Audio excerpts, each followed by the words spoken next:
this going.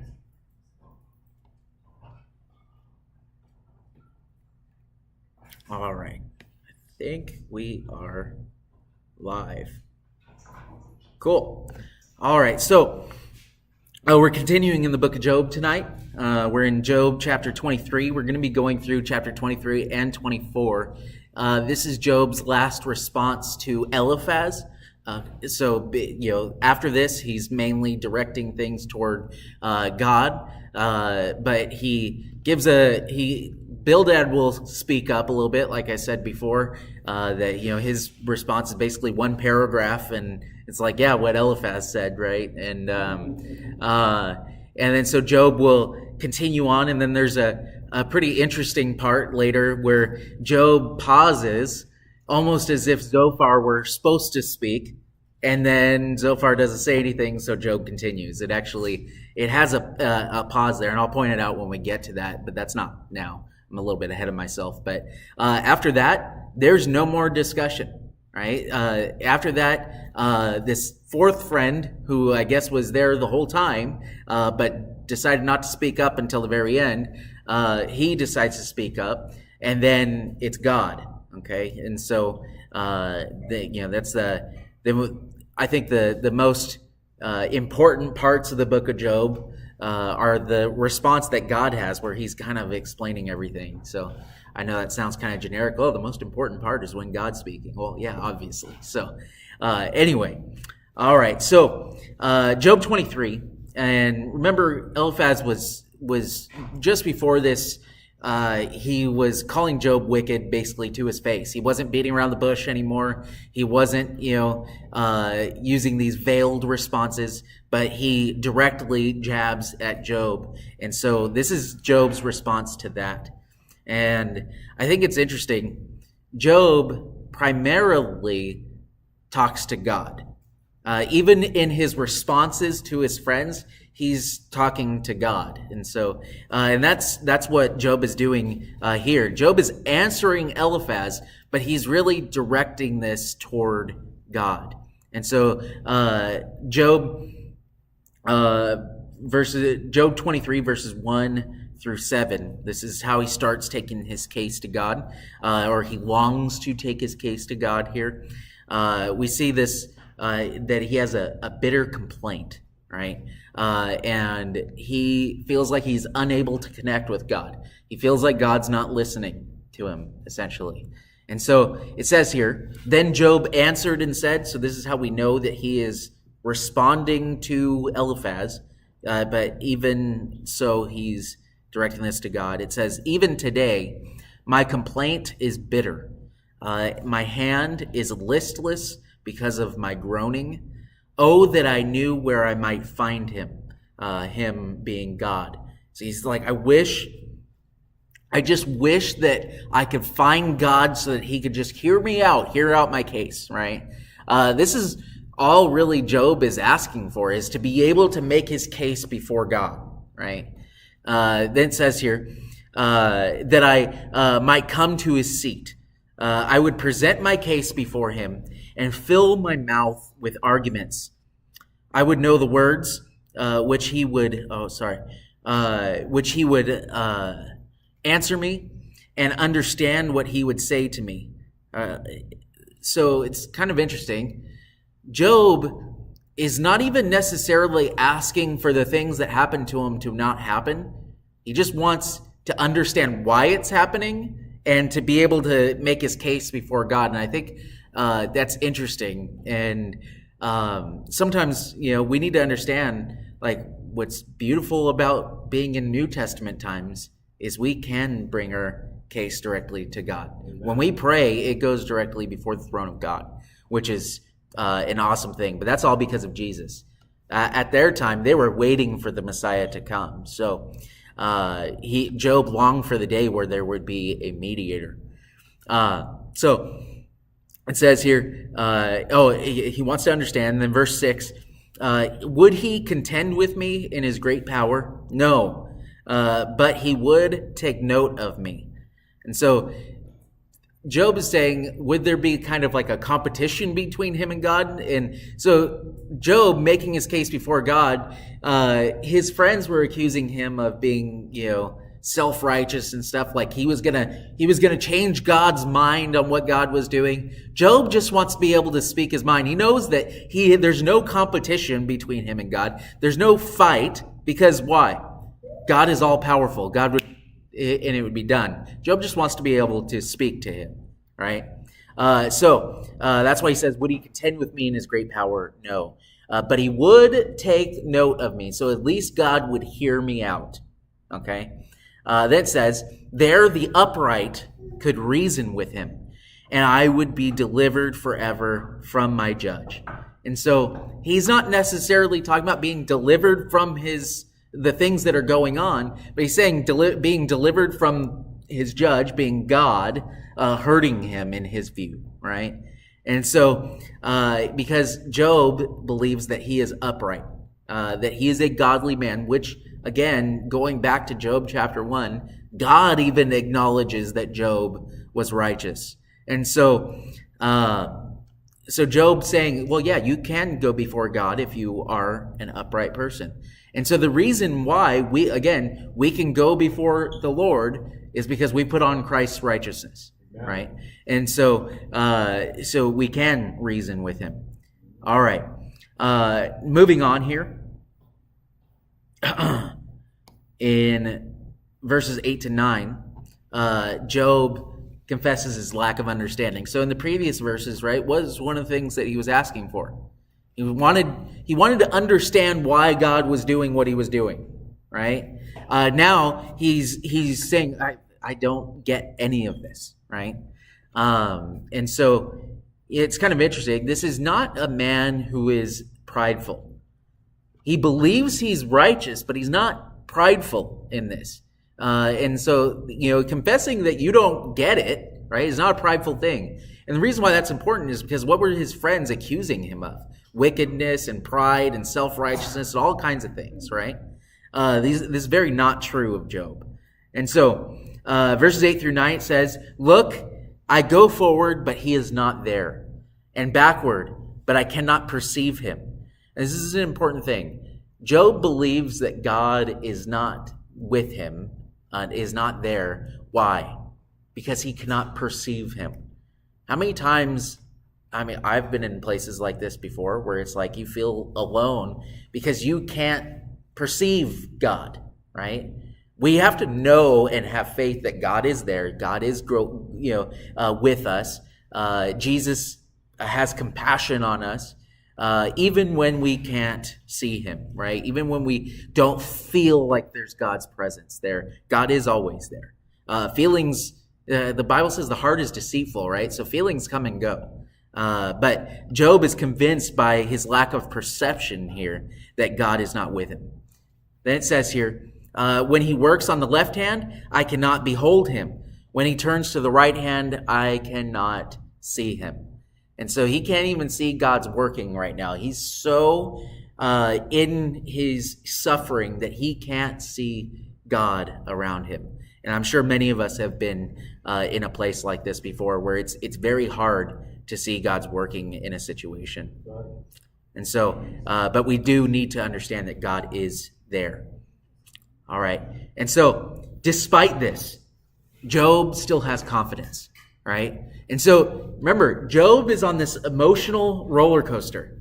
He has these ups and downs. He has these really extreme questions of God. But then immediately after he has these extreme questions where we would sometimes say these are doubts of God, he shows his incredible faith here. And so Job still has confidence in God and in his own integrity, verses 10 to 12. It says here, in verse 10, but he knows the way I take.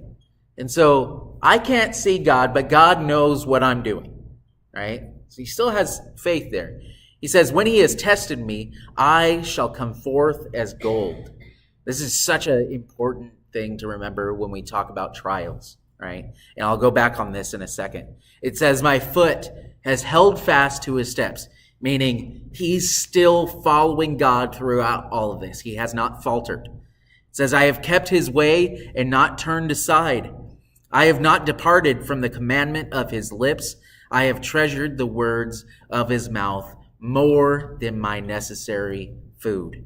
And so, first of all, verse 10, right? Verse 10 is his faith in God that he continues to have. He knows that God has a plan in all of this. He says, so right after he's saying, I don't understand God, but God knows the way that I take. And then he says, he knows the outcome of this, right? So even though he's suffering and these things are hard right now, he doesn't know why it's happening. Because he's a righteous man, right? He knows that this isn't punishment. He knows that God's not chastening him for something. So this must be a trial, right? And so it says, when he has tested me, right, I shall come forth as gold. And so what's interesting about this is, well, the way that you cured and you got impurities out of metals and things like that, the way you get impurities out? You put it in fire, right? You melt it down. And so what he's saying here, the reason why he's saying after God has tested him, he shall come forth as gold. He's saying, I'm going through this suffering right now so that because God is testing me, because these are trials, and afterwards I'm going to come out even better than I was before. Amen. And so that's something that we need to remember too when we are going through trials in our lives. It's repeated throughout the Bible that trials make us better. Right? James talks about this when he says, my brethren, count it all joy when you fall into various diverse temptations, knowing that the trying of your faith worketh patience.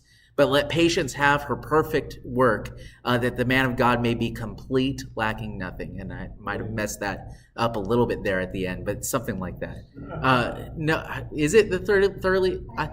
I thought that's another verse, though. I might be wrong. So anyway, that's in James, I think, chapter 2, or chapter 1, 2 through 4.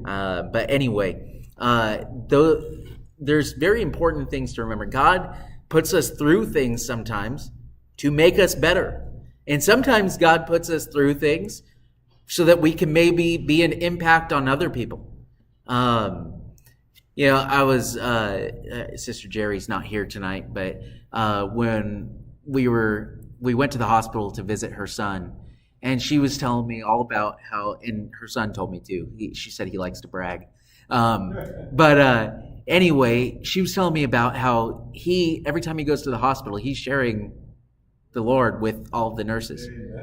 He's speaking up. And, sometimes we go through, and I've seen this a lot with faithful people.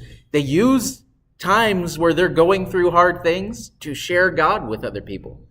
And I think that makes such a huge impact on people. I mean, I brought up Charlie Kirk a couple of times, but did you see the speech that his wife gave at his funeral where she forgave the man that did it? What an amazing testimony that is to people that are not believers, because they can't understand it, right? And so when we go through some of life's hardest trials, sometimes it's not just to make us better. Sometimes it's so that we can be a greater impact on those around us. And so, I love this here, what Job is talking about, that he's going to come forth as gold. All these impurities are going to come out, and he's going to be better. He's going to be purified through these things. And so, then he shifts from his continued faith in the Lord, right, to he knows that he has been doing the right thing. And I think sometimes that for us as well, when we are going through hard things, but we know that we have been faithful to the Lord, sometimes that can help us to get through those hard things because, well, we know it's not punishment from God, right? If we're being faithful and we're doing those things, we know that this must be a trial. God must be trying to work on me in some way, right? And so when Job says here, my foot has held fast to his steps, I have kept his way and not turned aside. And so, again, he is staying completely true to the Lord, no matter what his friends are saying, right? He doesn't know why God is doing what he's doing, but he knows it's not because he was failing God. And so this is such an awesome verse here. So, you might want to remember verse 10, though, about the when he has tested me, I shall come forth as gold. That is just a good memory verse, right? Something that we should all remember when we are going through trials. So, verse 13, Job now wonders at God's power, right? This isn't like wondering, like questioning. He's just amazed at God's power, right? Now, it says here in verse 13, but he is unique. Who can make him change? And whatever his soul desires, that he does. So you can't change God's mind. He knows that. So before he's talking about, would God contend with him? No, because he's not going to change God's mind. He just wants to be heard, right? And so he confirms that here, that he what he knows about God. So who can make him change? And whatever his soul desires, that he does. For he performs what is appointed for me. And many such things are with him. When he says many such things are with him, this is his plan, right? He doesn't understand God's plan, but this must be part of God's plan here. It says, therefore, I am terrified at his presence. The terrified there, think more so awestruck, right? Terrified doesn't necessarily mean scared as in like someone's bad, okay? This is like he knows God. He's in awe of God's power in his presence, okay? It says, when I consider this, I am afraid of him. Again, this is the respect that he has for God. For God made my heart weak, and the Almighty terrifies me. Again, this is about God's power. It says, because I was not cut off from the presence of darkness, and he did not hide deep darkness from my face. And so, God's not killing Job, right? All of this is happening, but God's not killing Job. That's basically what verse 17 is talking about.